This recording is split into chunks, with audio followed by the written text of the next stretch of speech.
Fala galera, sejam bem-vindos aqui a mais um vídeo aqui do nosso Condcast, tá? Segunda parte do nosso bate-papo com o Alessandro e com a Pamela. Vamos falar sobre as reformas em edificações. Alessandro e Pamela, nós síndicos, né? No caso, falando meu nome, o nome da Pamela, sim. E a pergunta também vai mais específica aí para o Alessandro. Nós recebemos os nossos condôminos que vêm de casa e nunca tiveram um apartamento, e eles chegam lá querendo inverter o apartamento. Onde é o quarto ele quer a cozinha, onde é a cozinha ele quer o quarto, ele quer mudar a tubulação, ele quer derrubar a parede, ele quer fazer um buraco na janela a mais, no teto a mais. Ou seja, tem algumas pessoas que eu posso afirmar aqui sem medo que são sem noção. Me fala um pouco sobre a reforma em apartamento, como que funciona, o que tem que obedecer, existe regulamentação para isso, alguma coisa assim? É igual fala, né? Pode isso, Arnaldo? Pode, né? É assim, hoje já existe, né? Desde a primeira norma foi em 2015, que é 16.280. Agora, em 2020, teve a atualização da questão da norma, que é o sistema de reforma em edificações. Então, falando um pouco de reformas em apartamentos, vamos pegar esse item específico. Por que precisa de um engenheiro ou de um arquiteto? Por que precisa de um acompanhamento? Tem muita gente que fala, pô, eu só vou trocar o piso ali.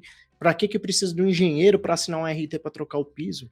Então, vamos lá, vamos tentar filtrar para você que é síndico, para você que é um morador, acabou de comprar um apartamento, para você entender, né? Hoje, principalmente para aquele morador que acha que sabe tudo, tá? Escuta. O profissional. Exatamente. Que o pai é predeiro. O pai é predeiro, ele sabe o que está fazendo. O que acontece? Hoje, no sistema de condomínios, né, você tem vários tipos de construção. Então, vamos imaginar aqui para vocês entenderem. Você tem o sistema de alvenaria estrutural. O que é o alvenaria estrutural? Os próprios blocos, ele faz a função da estrutura do prédio. Então, você não tem pilar e viga, igual antigamente, que é estrutura convencional. Quando você fala de alvenaria estrutural, você fala, eu vou contratar o pedreiro, vou trocar o piso. Aí você olha uma tomada ali, vamos já alterar aquela tomada, você pode cortar? Não pode. Alvenaria estrutural, igual eu falei, o próprio bloco faz a função da estrutura. Então, você não pode sair cortando as paredes. Então, você tem que ter um RT para instalação do piso, rebaixamento do teto em gesso. Se você tem uma sacada no seu apartamento, você tem que ter uma RT específica de envidraçamento de sacada. Se você vai mudar algum ponto, se caso a estrutura permitir, você tem que constar lá na RT. Então, vamos lá, falando um pouco de estrutura para vocês entenderem. Alvenaria estrutural, o próprio bloco que faz a função da estrutura do prédio, você não pode cortar. Estrutura convencional, o que é a estrutura convencional?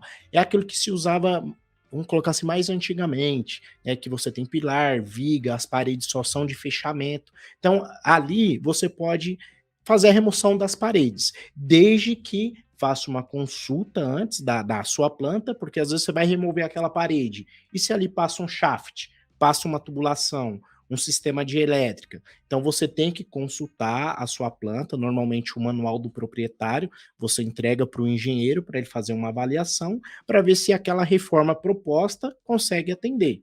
Então você tem esses dois tipos de estrutura, e agora que atualmente, né, vamos colocar assim, tem mais ou menos uns 5 anos que começou a aparecer mais, tem a questão da parede de concreto. Você pega as construtoras que são classificadas como baixa renda, que são apartamentos aí até de 50 metros quadrados, para a questão de economia, elas estão utilizando o sistema de parede de concreto. Como que é feito essa construção e o que pode e o que não pode? Isso é bom explicar para todo mundo saber. Os síndicos, às vezes, pegam aí condomínios aí com 500 unidades, que tem aqueles prédios de até 5 ou 7 pavimentos, né? Que são várias torres e são classificadas como parede de concreto. É uma forma, né, que é colocada nos dois sentidos, e você chama um caminhão com concreto alto adensado e faz a concretagem de todo aquele andar.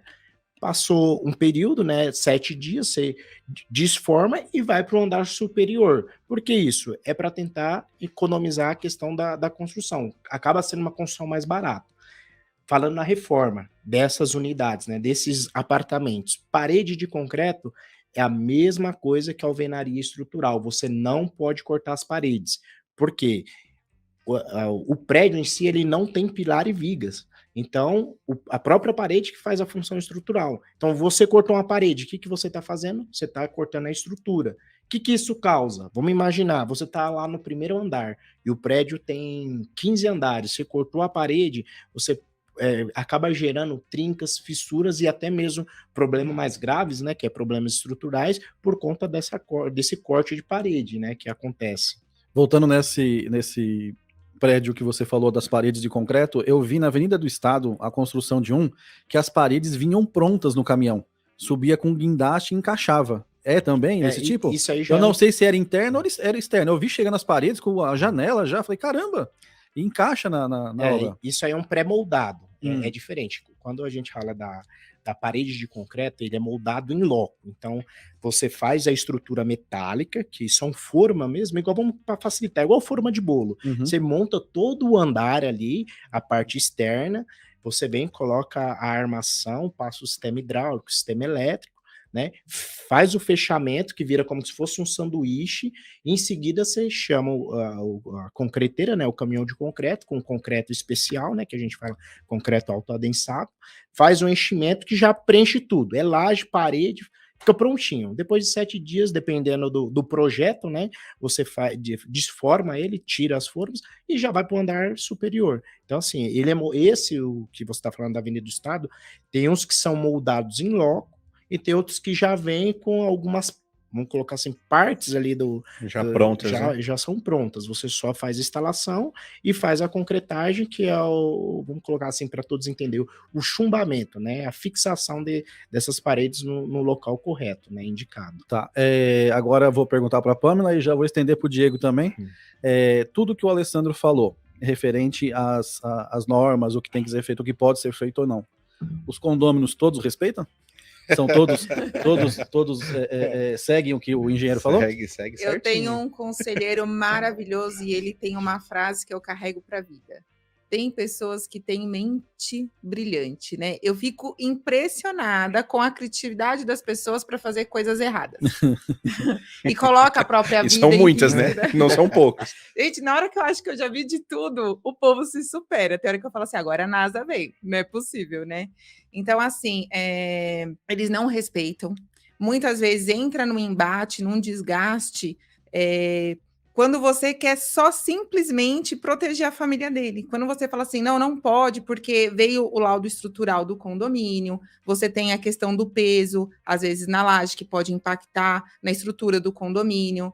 Então, às vezes, um piso sobre piso em algumas edificações não é permitida. Essas, por exemplo, que ele falou da forma, você não pode colocar peso adicional, porque ele já foi projetado para aquele peso. Essas pré-moldadas, então, imagina, uma parede super sensível, bater um prego, ela vai trincar inteira. Sim. Né? Então, assim, infelizmente, tem algumas pessoas que entendem, a maioria das pessoas não entende, o que acaba sendo bem desgastante. Hoje em dia está um pouco mais fácil, mas ainda existe condomínios que foi constituído antes de 2015 que nem tinha ouvido falar na questão da 16.280. Né? Aí você traz, que nem, por exemplo, em condomínio de casa, eu administro um condomínio de casas e o pessoal, e nunca tinha se pedido a NR, ou a RT e a RRT. Hoje, eles entenderam por que eu solicito, porque as paredes são lindeiras, né? É uma parede para as duas casas, são casas geminadas. E o que acontece? O que nós descobrimos? Vai puxar a tomada e ver o vizinho fazendo café na cozinha.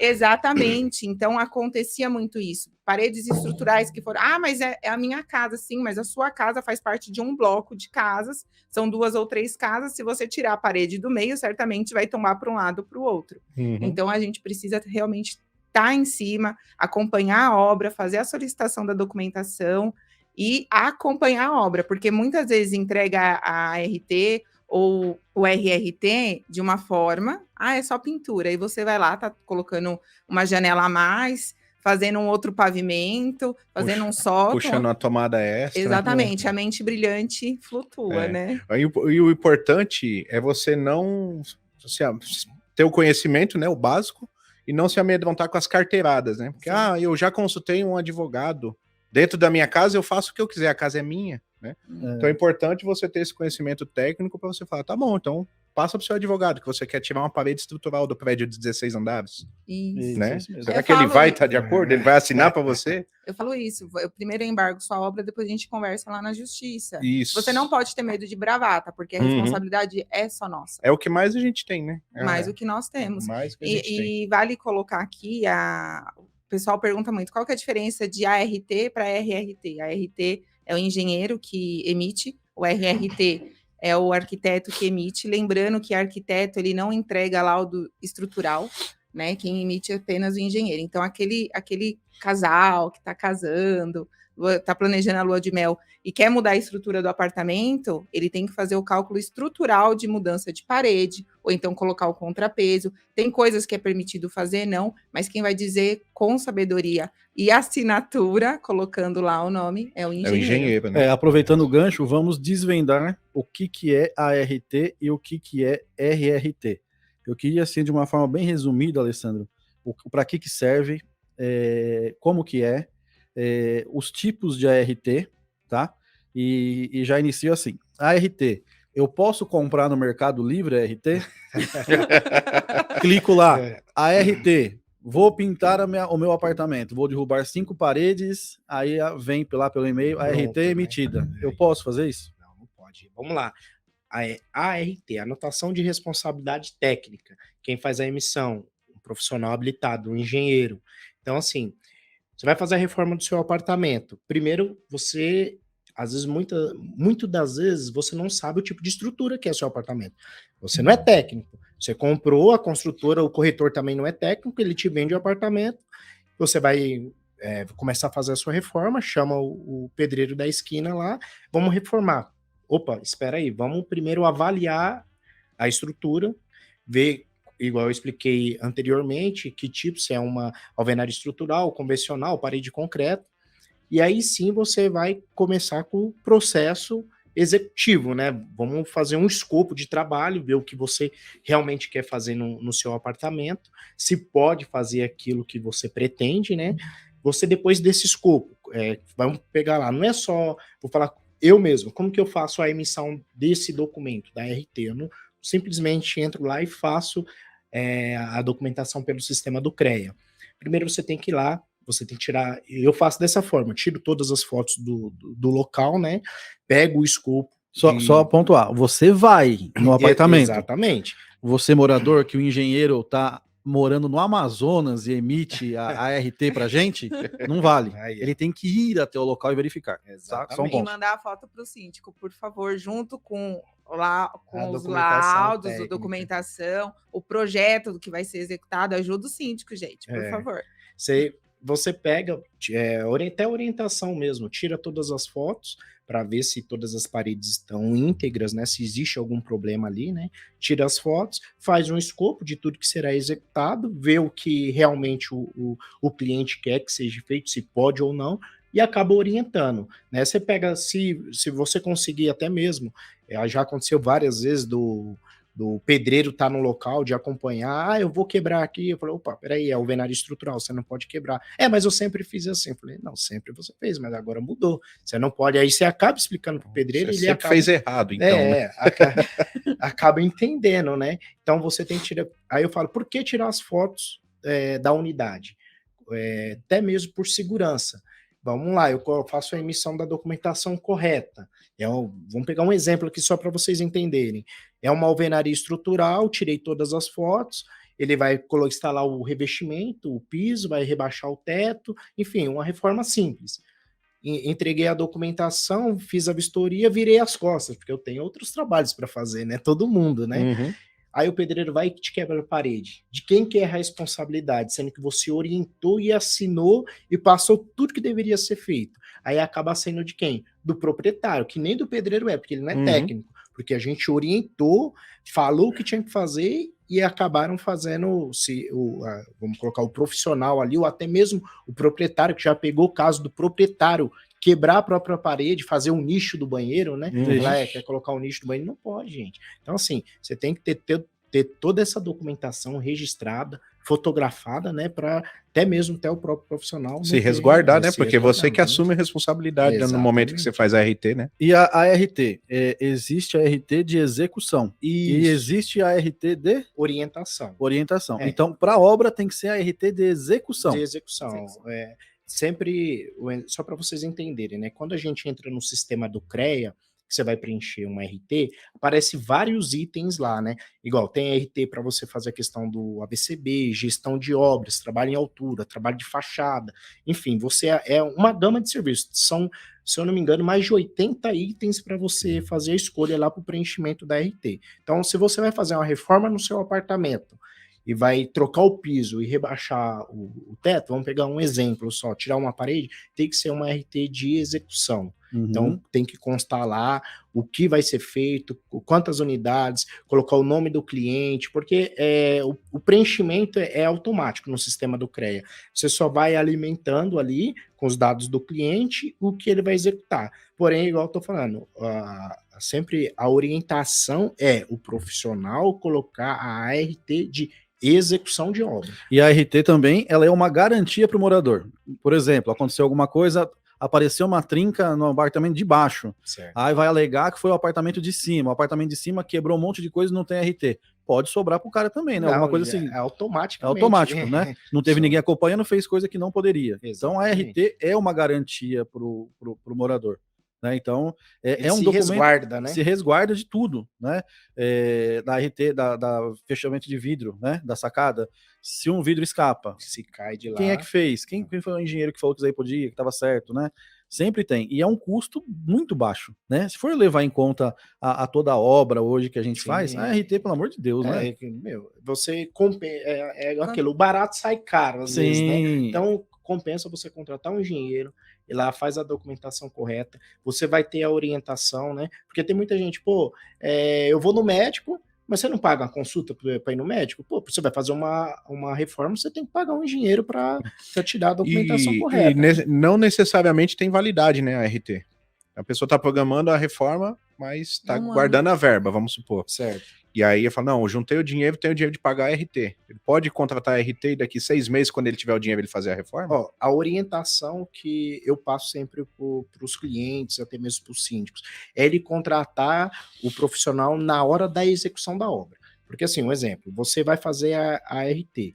Quanto tempo você vai demorar para fazer aquela obra? Você, olhando, a gente já tem uma base. Normalmente, no máximo, estourando, dependendo da reforma, se uma reforma simples, um apartamento vai de 50, 80 metros quadrados, 3 meses. Então, o profissional também tem que se resguardar. Ele tem que colocar o tempo de início e o tempo de término. A projeção de início e término. Né? Porque o próprio sistema do CREA, ele já obriga você a dar a baixa na questão da RT. Então, abrir no mês tal, terminou a obra, tem que fechar, dar baixa na RT que finalizou a obra. A partir daquele segundo momento, vamos imaginar, fez toda a obra 100%, não deu nenhum problema. Porém, a estrutura não permitia que você colocava um nicho no banheiro, lá para colocar a questão da saboneteira. Então, aí depois de 6 meses, ele vai lá e colocou o nicho. Opa, peraí, na RT não constava. Quando você fez aqui a obra aqui, que eu vim aqui olhar, não constava. Por que que tem? Então, aí já é responsabilidade do morador. Então, falando da RT, você tem que ter a data de abertura e a data de fechamento. De encerramento da obra. Só lembrando que a manutenção do apartamento, dentro do apartamento, também influencia a fachada, né? Exatamente. Porque tem muita gente, o que acontece, Pamela? Instala a rede de proteção, né? De qualquer jeito, abre o nicho, trinca toda a fachada. Troca, às vezes a pessoa troca o revestimento do banheiro, não impermeabiliza, aí o rejunte não fica bem feito, começa a usar o banheiro, começa a dar bolha na fachada. Exatamente. Aí o pessoal fala, tem que acionar a construtora vem e fala assim, o morador não rejuntou o banheiro. Nesse caso, é muito importante deixar amarrado em assembleia, por exemplo. Fachada, sacada, né? Envidraçamento, tipo de cortina, a cor da tela, a cor do vidro, tudo tem que estar em ata assemblear, decisão unânime, para ficar um padrão bonito, né? se vai poder colocar móveis na parede, se não vai, se pode colocar decoração. Hoje em dia está muito na moda aquelas folhas sintéticas, né? Que um gosta de girassol, o outro gosta de gardênia, o outro gosta de samambaia. Sacada hoje é um negócio bem complicado, né? Porque a sacada virou um cômodo, né? Sim. Ela vem aberta, mas ela vira um cômodo depois. E Exato. cada um quer fazer de um jeito.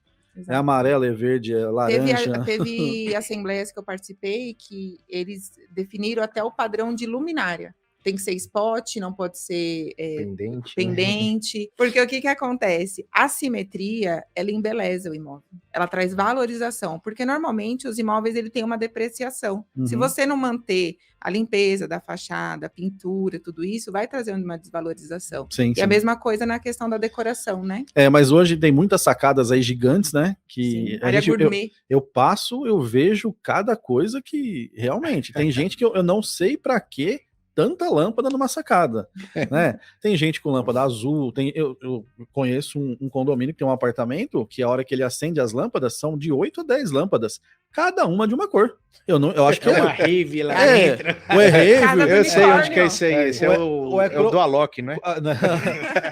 Ou é cromoterapia, não sei, pode ser, mas a hora que eu olho, eu fico abismado. Eu falo, meu Deus do céu, parece uma nave espacial. Você olhando pro alto, você vê aquele monte de lâmpada colorida, né? E se tá envidraçada, virou um cômodo. Não tem então, tá envidraçado, direito. né? E realmente, o pessoal hoje, quando tem sacada, quer fazer o que quer no apartamento, né? Quer mudar, quer pintar a parede, isso, aquilo. Mas, tudo bem. Se foi aprovado dessa forma, ok. Mas faça conscientemente. Até a questão de orientação, né? Nós fazemos a questão do laudo de vidraçamento de sacada. Muita gente não sabe desse laudo. Para que serve a questão do laudo? Justamente para a gente padronizar e para ver se a sacada pode e suporta o envidraçamento. Vou dar um exemplo. Peguei um condomínio recentemente, tinha 2 modelos de sacada, né? Que tem na verdade, só para vocês entenderem, tem a questão da varanda e a questão da sacada. Qual que é a diferença, né? A sacada, ela fica como se fosse externa, para o lado, para fora ali tem os pilares, né? A sacada fica para fora. E a varanda fica recuada, para o lado de dentro, né?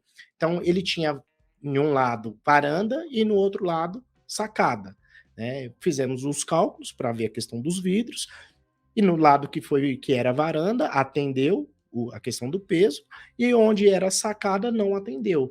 O resumo, entregamos a questão do laudo e foi proibido fazer o envidraçamento, tanto de sacada quanto de varanda, para não sair do padrão. Então, assim, é importante, até você pega condomínios novos, às vezes a construtora ela já entrega um padrão, mas os condomínios mais antigos... Esse condomínio, no caso, era antigo. Esse sim, antigo, que eu tô falando, que ele tinha esses 2 modelos, né, em uma única torre.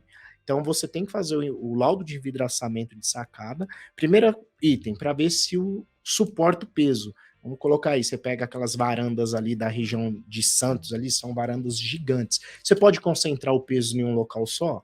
Você não pode. Então, dependendo, você tem que fracionar. Você não pode fazer a abertura tudo para um lado. Você tem que ter 2, 3 lados de abertura e a posição das peças quando a varanda, né, ou a sacada estiver aberta, né, com os vidros recolhidos. Então, você primeiro vê essa questão, em seguida você vê já a padronização, igual a Pamela falou.